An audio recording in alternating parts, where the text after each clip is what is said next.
Thank you. Thank you, ladies.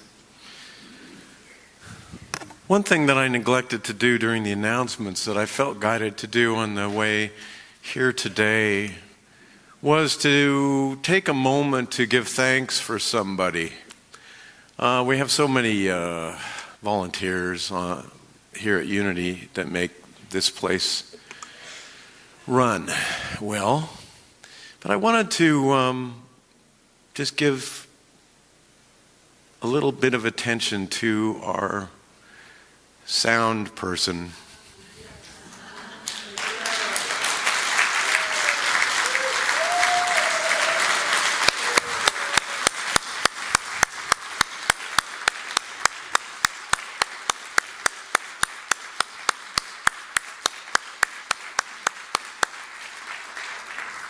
Pierre Chalabois is a professional sound person, and he's not a volunteer, but he does a lot of volunteering additionally to what he does do professionally with us.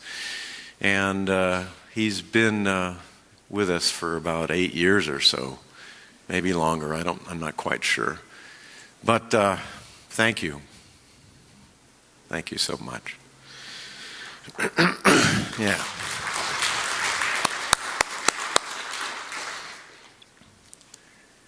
Not only for your sound, but for who you are.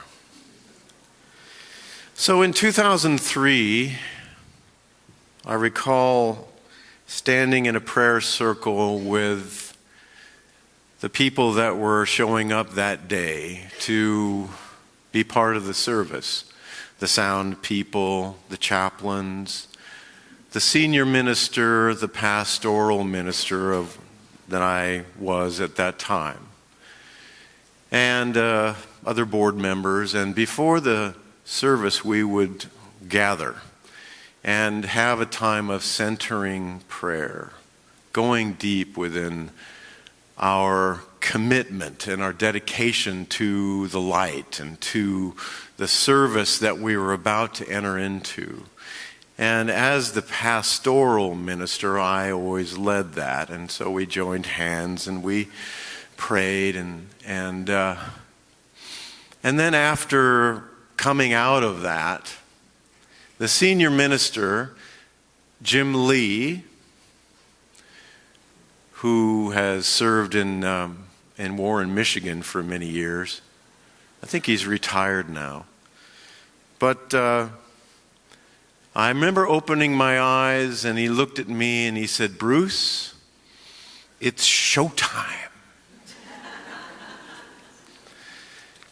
And I felt that was, internally I felt that was somewhat superficial and rather false. I didn't know quite what to do with that statement, because it was the first time he'd ever said that to me. But Jim Lee was a very dynamic, charismatic, African-American preacher. And he could move people in their emotional life and to get them to transcend their mortal limitations. So I thought to myself, what is in this for me to learn? Obviously, there is a need for you and I to be inspired. And that was certainly Jim's strength.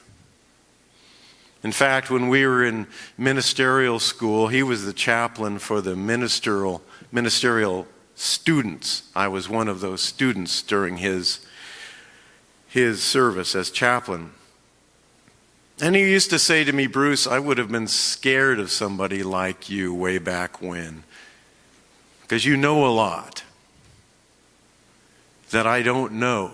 And I said, "Jim, you move people in a way that I don't have a skill around right now." But we bonded and we were dear friends. And he came and served in Sacramento. His way of being was certainly an inspiration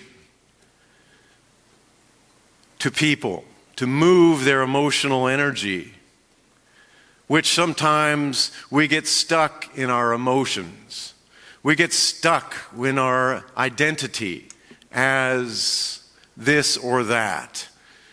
And the task at hand is to release and to reframe that identity that we have around our emotional life because of things that we hold on to.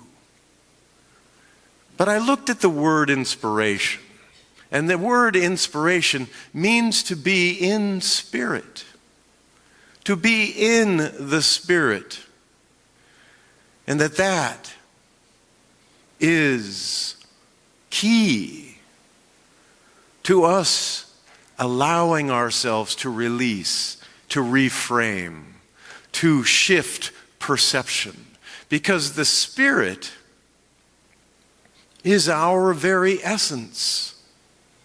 We are spiritual beings living in a spiritual universe, governed by spiritual law. And being in our humanity, being in the body, being at the crossroads of the vertical energy and the horizontal energies of the world, which is really the meaning of the cross. We forget, and we need to be reminded and inspired to rekindle hope, to rekindle a sense of connection with the divine. So it is a process of not only inspiration, but as Charles and Myrtle Fillmore said, it is a process of understanding, spiritual understanding. Because when we live today, for instance, if you felt some inspiration from this service, you could go out and get in your car and somebody could back up and give you a little fender bender. Where does our inspiration go in such a circumstance? Well, we all have our answers to that. But understanding,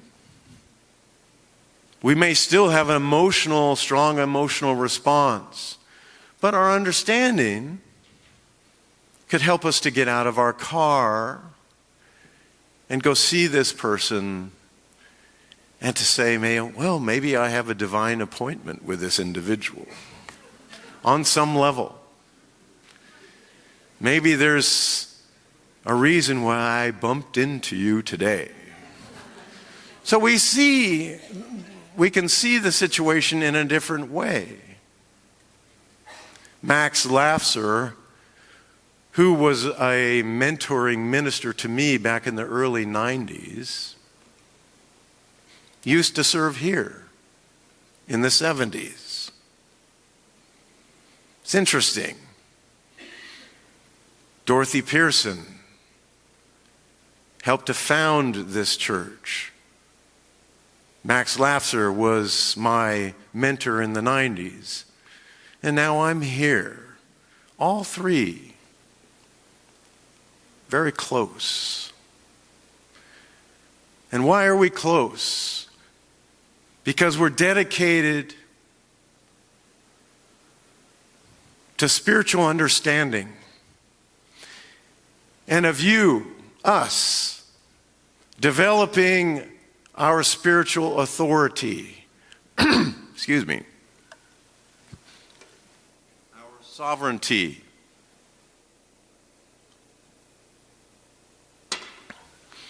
Max Lafser used to say, yes, you can come to a Sunday service and you can get inspired. But by Wednesday, it's like you have a slow leak in your tire. And it needs to be pumped up again and again and again and again. So we're dealing with our emotional life in a very large extent, in the human experience of being a person in the world. We're dealing tremendously, on a tremendous level, with our emotional life, are we not?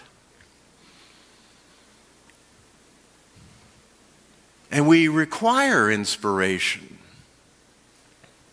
Sometimes that's just what we need to get us through the next week, because we have all kinds of stuff in our calendar and on our plate that are private things and things that are hurdles that we need to get through, and we need that inspiration in order to pass through it and to overcome it's all part of the quest.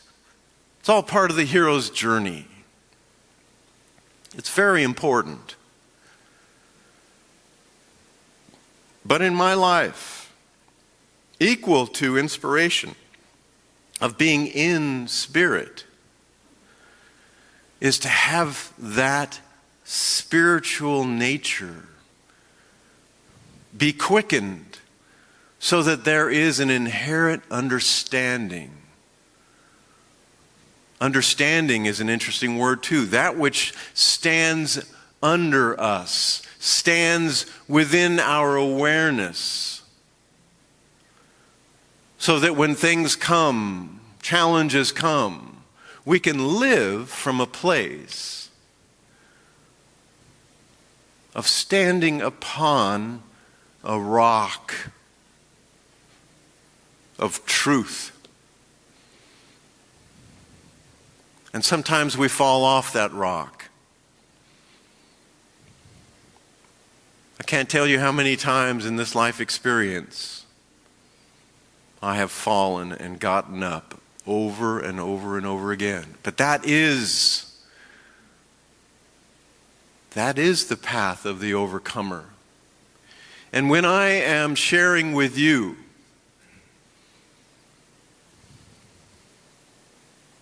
this isn't just about showtime, folks. This is not just about a show. It may be showy, it may be interesting, it may be enjoyable. And the music, people performing, professional people performing, it's all about uplifting us out of the mental constructs that we think are true, but that badger us and bind us and tether us to a way of being that we wish we could just be free of. But the truth of being that the Fillmores taught is the way. Whether you're in this culture or Hindu, Sikh, Muslim, Buddhist, First Nation spirituality, whatever you want to call it. If a teacher or a facilitator is worth their salt, they are pointing you to the truth of your being so that you may live there in continual inspiration, in continual understanding of who and what it is that we are. Feel into your being in this very moment. Are these words stimulating something within you that moves you to step forward into a higher level of being? I invite you to allow that, because you are a spiritual being. You always have been. Before this life and beyond it, we are part of the divine. And this task, this life cycle that we are experiencing right now, is not to be one of death and destruction, but one of enlightenment and illumination and claiming our sovereignty and our spiritual authority. This is the path of truth. When I was developing this talk, my phone went off, and it was a daily inspiration by a man named Richard Rohr. Some of you may be aware of him. But it said, contemplation is an alternative consciousness that refuses to identify with or feed what are only passing shows. It is the absolute opposite of addiction, consumerism, or any egoic consciousness. The absolute opposite of addiction, consumerism, or any egoic consciousness. That happened right when I was developing this very talk. So there was this synchronicity, this divine order feeling that came over me to suggest that the universe was supporting what it is that I was cultivating to share with you today. Our destiny, at least in my mind and heart, is to move through any addictions, anything that tethers us to an identity that is not true. So Showtime really has to do not with a show of entertainment to have more people come. That's God's job. My job and function is to show up and be a voice.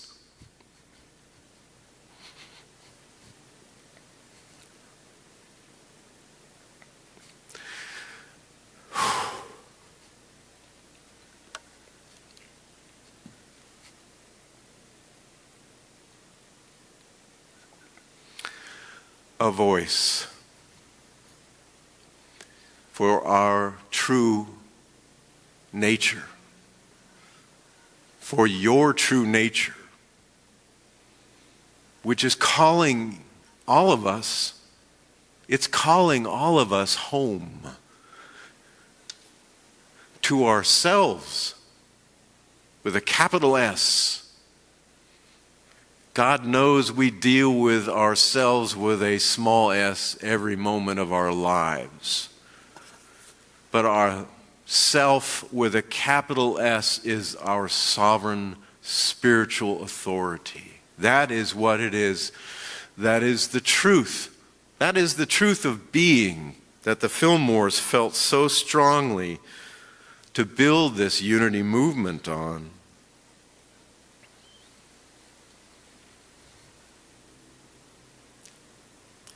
And I go back to the evangelist Paul. Paul these days is not a very popular figure, especially for women, because of the suggestions within his humanity in his letters written to various new groups that were spawning and being new spiritual communities. He had some very strong ideas about how women should be.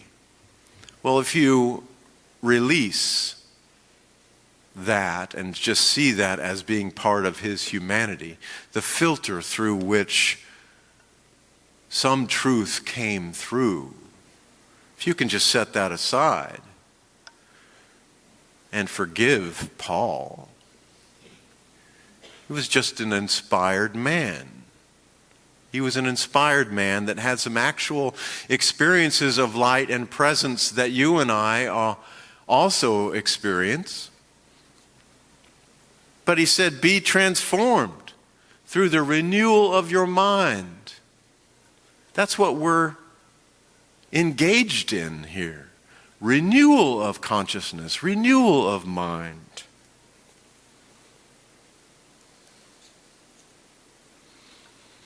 He also said, Christ in you, the hope of glory. Your true identity is that. You know, in unity we have a trinity of consciousness. We don't focus on an outer trinity. We focus on an inner trinity. Trinity of consciousness, conscious mind through what we are operating with right now. Subconscious mind, which is the storehouse of all memory. And superconscious mind, which is Christ in you, the hope of glory. And the work is, if we feel safe in this environment, if we feel safe, if we allow ourselves to know that this is a safe place, the subconscious mind can release everything that is not true through the power of the superconscious mind operating through it, which then creates a sense of true well-being within our conscious mind. It's all one. That is my endeavor with us today and every day, to align our higher nature, so-called, I call it more of our authentic nature, with all aspects of being, so that we can walk the earth in our sovereignty, with spiritual authority, not being pushed around by images and beliefs and all various things from other voices and distractions. You and I deserve to live within that truth because of not our accomplishments, but because of what and who we are.